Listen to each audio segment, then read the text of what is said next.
Ever wondered about this amazing and innovative automobile industry? How did it get so affordable to have a vehicle of your own in every corner of the world? You must have to thank the most rebellious auto mechanic who defied the Japanese government and originated one of the world's biggest and most ingenious auto companies from the ruins of World War II. But how?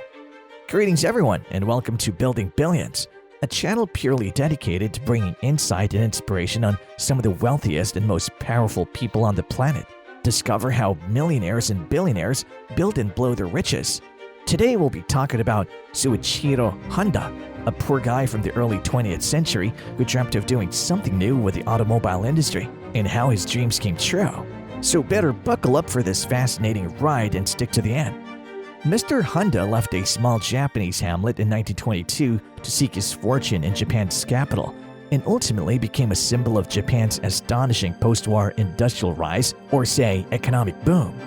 But he was hardly typical of his generation, a fiery nonconformist who spoke his mind and was always something of an outsider in his own country, his success spawning as much jealousy in Toyota City as it did in Detroit.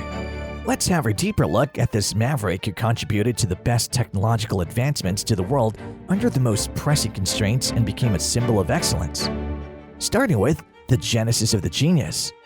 Soichiro Honda was born on the 17th of November 1906 in a village just outside Hamamatsu in Shizuoka Prefecture, a place known today largely for its giant Honda factory. His father Gie was a skilled blacksmith who fixed bicycles on the side, and his mother Miko was an accomplished weaver. Honda's recollections of his youth mostly centered on the family's poverty. Even 5 of his 8 siblings died in their early years. But his childhood was nonetheless happy as far as internal peace is concerned. His parents were insistent about the need for basic discipline and instilled a strong sense of honor and respect into young Honda. Partly thanks to his superb upbringing, he would grow to despise inconveniencing others and held punctuality in high esteem. Honda also inherited his father's dexterity and curiosity for machines. Even as a child, Honda was fascinated with the sound and smell of motors, and he would often travel with his grandfather to see a rice polishing mill, one of the few motor-driven devices in his remote town. Also, he'd been thrilled by the first car he'd ever seen in his village. He would often say later in life that he could never forget the perfume-like scent of oil it gave off. Let's now see how he turned towards the bright lights of the big city. Due to a lack of interest in traditional education, he went to school for only 10 years. Just before Honda leaving school in 1922, he saw an advert for an automobile servicing company, Art Shokai in Tokyo. And so at the age of 15, he struck out for the capital, eager to become a mechanic. He quickly got that job, only to find out that he was just hired for babysitting and doing odd jobs. But the very next year, a tremendous earthquake shook Tokyo, and Honda got his break. He in fact filled in for mechanics who left their jobs to rebuild their homes. His time at Art Shokai was incredibly influential for Honda and would influence much of his adult life. Here, he'd worked as an apprentice under Yuzo Sakakibara, who taught him a great deal about automobile and motorcycle engineering, as well as running a business. His tutelage under Sakakibara would be foundational to the future man Honda would become. He would soon put this experience to great use when he strove out to build his own business. Honda successfully completed his apprenticeship in 1928. He then returned home to start his own branch of Art Shokai in Hamamatsu. This would make him the only one of Sakakibara's trainees to do so.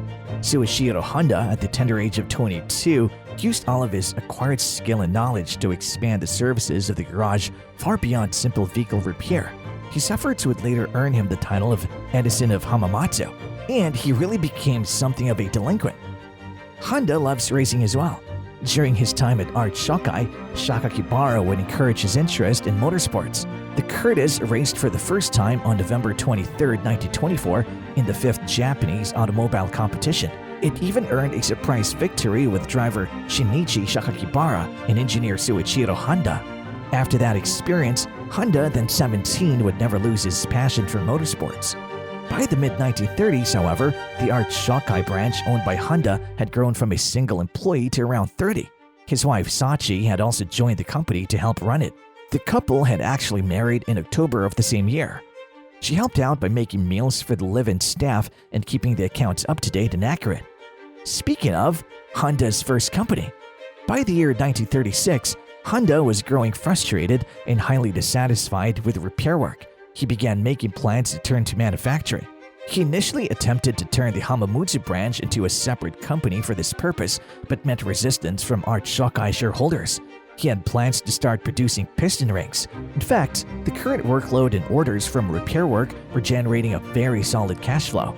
So, the investors were unwilling to take a risk on an unnecessary venture. Despite the investors' refusal, Honda was still keen to enter the manufacturing industry. He and an acquaintance, Soichiro Kato, decided to establish their own company for this purpose. As a result, Tawaki Seiko Heavy Industry, or Tokai Seiki for short, was founded with Kato as president. Although this new company encountered some technical issues initially, Honda would improve his knowledge in metallurgy at Hamamatsu Industrial Institute, allowing him to produce quality parts for his customers. They even started producing engines for aircraft and the Imperial Navy as well. But during World War II, his factory got bombed to dust, and an earthquake the following year effectively ended his first endeavor. Selling what remained of it to Toyota, Honda spent the year brewing his own alcohol. Getting towards Honda Motor Company Limited, Honda soon discovered opportunity in the wreckage of the war. He in fact used the proceeds of about 450,000 yen to found Honda Technical Research Institute in 1946. And obtaining some military surplus engines, he attached them to bicycles and sold them to people who desperately needed transportation to farm areas to ward off starvation. This is how Honda's own engines emerged, and the world's most iconic motorcycle, the Dream, spread throughout the Japanese islands. The Society of Automotive Engineers of Japan lists both the Type A and the Type D models of the Dream series as two of their 240 landmarks of Japanese automotive technology. Impatient with anything but engineering, he brought in Takeo Fujisawa, a businessman who obtained the company's financing and became Mr. Honda's closest partner. From motorcycles to cars, his business prospered. One of Honda's factories became the biggest in the world. But the engineer's mind was still on a car, and in 1957, he came up with one called the N360 and fended off the bureaucrats who thought he should merge his company into other stronger automakers. He just refused.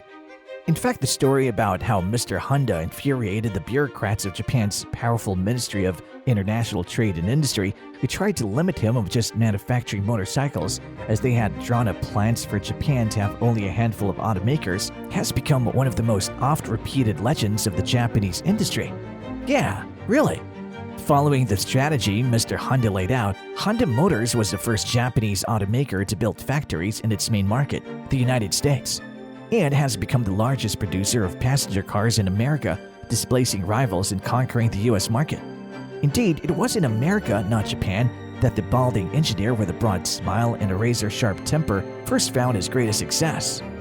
Taking on an American industry that seemed invisible at some point, he won over a generation of young drivers who were lured to the fuel efficiency and low emission of his company's engines.